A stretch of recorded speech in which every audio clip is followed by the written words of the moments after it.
Ele dizia que na vida, quando você vem andando com uma vela acesa nas mãos e você encontra uma outra pessoa que está com uma vela apagada nas mãos e você cede a chama da tua vela, as duas pessoas são beneficiadas. Olha que exemplo bom.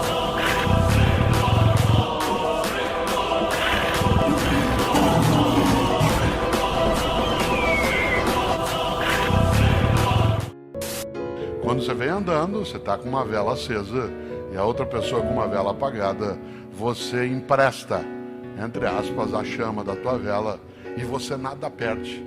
Quando você cede a chama da vela que está contigo, ambos ficam mais iluminados. Afinal de contas, parte daquilo que é a partilha representa exatamente a nossa condição de nós iluminarmos mais a nossa trajetória. E uma das coisas é, juntas e juntos, sermos capazes do ainda dar. Nós estamos num ano em que temos eleições gerais na nossa nação. Isso é importante, né, numa democracia. E eu acho que um dos programas de formação da vida mais belos que eu já vi foi trazido um dia por Jesus de Nazaré. Uma pessoa que não tinha um mandato, que não estava vinculado a algo que hoje a gente chamaria de política institucional, mas que, é claro, fazia política no sentido mais belo que os gregos trouxeram. Vocês sabem que a palavra política, né, no grego antigo equivale à palavra cidadania no latim antigo. É que uma é grega, outra é latina.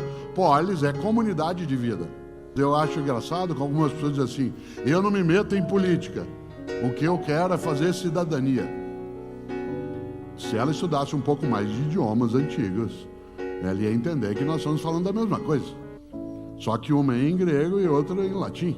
A sensação que dá é que política é uma coisa feia, suja, não merecida, e cidadania é uma coisa elevada. E ela significa o mesmo, com uma diferença: o idioma de origem e o uso que nós damos no cotidiano. Mas quando Jesus de Nazaré, ele interfere na vida da comunidade, ora, Jesus de Nazaré, utilizando o termo histórico, foi capaz de algumas mensagens para implantar a perspectiva de a vida devia ser melhor, e será. Uma delas aparece num dos 4 evangelhos, o único que não é sinótico, né? Não é como o evangelho de Marcos, de Mateus ou de Lucas, que é o evangelho de João, que é um evangelho um pouco mais filosófico para quem já o leu, né? Ele tem uma marca de reflexão muito embasada no que a gente chamaria, né, de filosofia e teologia mais adiante. E no evangelho de João há ali algo, repito, tanto faz se você tem religião ou não, porque isso é uma escolha tua, mas que algumas mensagens, elas são fundas, vindas de vários lugares, e uma é essa que eu vou dizer: Jesus de Nazaré. Há um registro no Evangelho de João, capítulo 10, versículo 10. Algo atribuído a Jesus de Nazaré, que eu acho magnífico como proposta de convivência, de vida, portanto, uma ação política, não necessariamente partidária, né? Porque isso é outra forma de fazer, é um dos modos de fazer política. E o grande, o especial, Jesus diz: quero que tenhais vida e vida em abundância. Eu acho isso genial. Quero que tenhais vida e vida em abundância. Quero que tenhais vida, já se tem. Basta viva ou vivo estar. Mas a frase mais marcante é: não é qualquer vida, não é mini vida, subvida, banal vida, vida de miserabilidade, de dolo, apenas exclusivamente aquilo que machuca. Quero que tenhais vida e vida em abundância. Você sabe o que é abundância? Abundância não é exagero, não é desperdício. Abundância não é de modo algum o luxo descartável. Abundância é suficiência. Abundância é suficiência. Uma das coisas mais marcantes é lembrarmos que para que a vida seja melhor, e será, nós temos de ser capazes de partilha, para que a vida ela tenha a marca da suficiência, suficiência de afetos, suficiência de condições materiais, suficiência de dignidade, suficiência Digo de novo, abundância de modo algum é exagero, é descarte, é aquilo que sobra à toa. Uma vida abundante é aquela na qual não haja carência de alternativa. Se você e eu tivermos uma carência de alimento, de abrigo, de cuidado de saúde, de afeto, a abundância é exatamente quando há suficiência. E eu estou dizendo isso por uma razão, porque pessoas que têm mais idade como eu, talvez se lembrem do que eu vou dizer agora. Nosso país, nos 50 anos mais recentes, ele teve uma progressão econômica inédita no tempo anterior. Nós tivemos, nos 50 anos mais recentes, uma mudança significativa em termos de condições econômicas. Claro que estamos vivenciando um momento muito difícil, em que há, sim, uma carência forte, uma miserabilidade em várias circunstâncias, que é movida por variáveis de natureza diversa, mas que tem, sim, um momento que é complicado. Ainda assim, nós ainda guardamos o fato de sermos uma das 15 maiores economias do planeta. Mas eu quero lembrar que há meio século a gente estava começando esse tipo de escalada. Quando eu era menino em Londrina, por exemplo, a gente não tinha tanto dinheiro circulando e nem tantas condições. Mesmo eu sendo filho de bancário com professora, raramente se ia comer fora. Quando a gente ia receber presente, por exemplo, a gente recebia presente 2 vezes ao ano. No aniversário da gente e no aniversário de Jesus. O que levou muita gente a ter um afeto imenso por Jesus. Você ganhava presente no teu aniversário. Eu que nasci no dia 5 de março, eu ganhava um presente em março. E eu tinha que cuidar direitinho dele, porque outro só em dezembro. Então, se quebrasse o caminhãozinho, eu tinha que arrumar a rodinha, eu tinha que acertar. Atenção, eu não vivia uma circunstância de penúria, mas não havia tanta circulação. Quando eu era menino, pouca gente tinha carro na família. Era um tio que tinha carro. E a gente, inclusive, saía aos domingos para fazer uma coisa que era dar uma volta. Hoje a gente detesta o trânsito, mas existia uma época em que a gente entrava todo mundo dentro do carro, 8, 9 crianças. Não existia cinto de segurança. Alguns no Fusca iam lá atrás, naquela parte aberta do banco de trás, em que estranhamente se negava a lei da física, que dizia que 2 corpos não ocupam o mesmo lugar.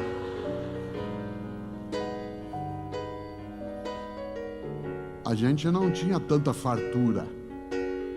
Quem aqui foi formado em famílias de pessoas que tiveram que trabalhar na roça, arrumar as coisas, foram para o campo, sabe o que significa? Hoje, mesmo pessoas com uma condição econômica menor são capazes de ter mais bens, menos do que precisariam, mas mais do que já se teve. Por exemplo, vários de nós, quando crianças, repito, não era uma família que não tivesse recursos, a gente tinha um sapato ou 2. Tinha uma calça ou 2. Nesse sentido, não havia a ideia de abundância como excesso. E aí tinha uma coisa que tem a ver com o que eu estou dizendo agora e com essa expressão magnífica de Jesus: quero que tenhais vida e abundância, para a gente fazer uma vida melhor. Faça o teu melhor, uma vida que não seja medíocre. Por exemplo, a gente quando ia comer fora, não era uma coisa óbvia comer fora. Comer fora de casa, a gente ia 1, 2 vezes no ano. E era um momento especial em que se fazia isso. Aliás, o lugar onde eu ia em Londrina com a família, eu tenho memória disso até hoje, quando eu tinha 6, 7 anos de idade, era uma churrascaria. A primeira de Londrina chamada, olha que nome criativo, Churrascaria Gaúcha. Churrascaria Gaúcha. A primeira vez que eu vi espeto corrido foi em Maringá, num posto de gasolina que existe até hoje, chamado Fim da Picada. E era o fim da picada no sentido literal do termo. A cidade acabava ali, a picada terminava ali. E a gente, quando podia ir a um lugar desse, era uma alegria. Durante o ano inteiro, onde que a gente almoçava no final de semana para descansar um pouco, a família inteira, na casa dos outros. Ou vinham na nossa casa, mas com uma coisa maravilhosa. Não dava para quem recebia bancar toda a comida, porque nós éramos 10, 12, 15 pessoas, 20. E a gente alternava as casas no final de semana, casa de tia, de parente, de amigo. E aí tinha um milagre que é especial. Como não dava para quem recebia bancar tudo, cada família levava alguma coisa. Cada um levava uma coisa. A família levava uma lasanha, outro levava um frango, outro levava um lombo, a outra família levava uma macarronada, outra uma maionese de batata. E aí servia para todo mundo. E agora vê o milagre. Cada uma levava uma coisa, e na hora de ir embora, todo mundo levava mais do que tinha trazido. Cada um levava uma coisa, e na hora de ir embora, todo mundo levava mais do que tinha trazido. Cada um de nós levava um pouco, e quando ia embora, levava mais do que tinha trazido. Porque cada um de nós, cada família levava para casa uma matula, um farnel, uma marmita. Tinha um milagre aí. O que há por trás disso é uma coisa chamada partilha. Por que é que sobrava? Porque como todo mundo tem alguma coisa, e quando a gente junta é suficiente, ainda sobra. Aliás, os cristãos contam uma coisa maravilhosa. Um milagre feito por Jesus de Nazaré, que é o de multiplicação de pães e peixes. Em alguns dos relatos, vocês se lembram, os discípulos chamam Jesus num canto e dizem, ó, tem 10 mil pessoas aí. Eles estão com fome, eles não querem ir embora. Bom, nem eu iria se eu visse alguém falar sobre fraternidade, vida decente, solidariedade, não exclusão. Também ficaria eu. E aí os discípulos, segundo os relatos, disseram, ó, o povo não quer ir embora, quer comer. E aí Jesus pergunta, o que tem para comer? Ah, tem aí alguns pães e alguns peixes. O que eles falaram? O que nós podemos fazer? Ele disse, vocês vão, entrem, recolham o que tem na multidão e distribuam. Diz o relato que não só todo mundo comeu, como sobrou. Cesto de pão e de peixe. Qual é o milagre? Jesus, vou usar o termo técnico, de modo taumatúrgico, isto é, milagreiro, foi lá, pôs a mão e fez 2 pães virarem 500. Não, o milagre é outro. É um milagre que você e eu podemos fazer também, se a gente entende esse ensinamento, que é o milagre da partilha. A partilha, a capacidade de repartir, isto é, de multiplicar. Porque quando você divide, você diminui, mas quando você multiplica, você faz crescer. Nós temos que substituir paulatinamente uma vida dividida por uma vida multiplicada. Não é fácil, não é ausência de conflito, porque nós não queremos na vida a paz dos cemitérios, onde não há paz, o que há é impossibilidade de discordância. Claro que nós não queremos uma vida na qual inexista conflito, porque isso é uma impossibilidade. O que nós queremos é uma vida na qual inexista confronto. Conflito é divergência de postura, de convicção, de percepção. Confronto é a busca de anular a outra pessoa. E se a gente achar que a vida devia ser melhor, e será, nós temos de prestar atenção em várias frases. Uma delas é essa de Jesus de Nazaré, que tem uma beleza maravilhosa dentro de uma ideia. Vou dizer de novo, quero que tenhais vida e vida em abundância. Mas se você notou, olha que beleza, a frase está no plural. A frase não é quero que você tenha vida e vida em abundância. A frase é quero que tenhais vida e vida em abundância. A única saída para que a gente persista, vá buscar e, acima de tudo, não perca a vitalidade que a esperança carrega, é lembrar da frase estupenda de um filósofo norte-americano do início do século XIX, um homem chamado Ralph Waldo Emerson. Ele tem uma expressão que é fortíssima. Ele dizia, torna-te necessário a alguém. Torna-te necessária a alguém. A única maneira de você e eu não sentirmos nossa vida perder tempo, esvair-se, ser inútil, banal ou autocentrada de modo exclusivo é tornar-se necessária, tornar-se necessário a alguém.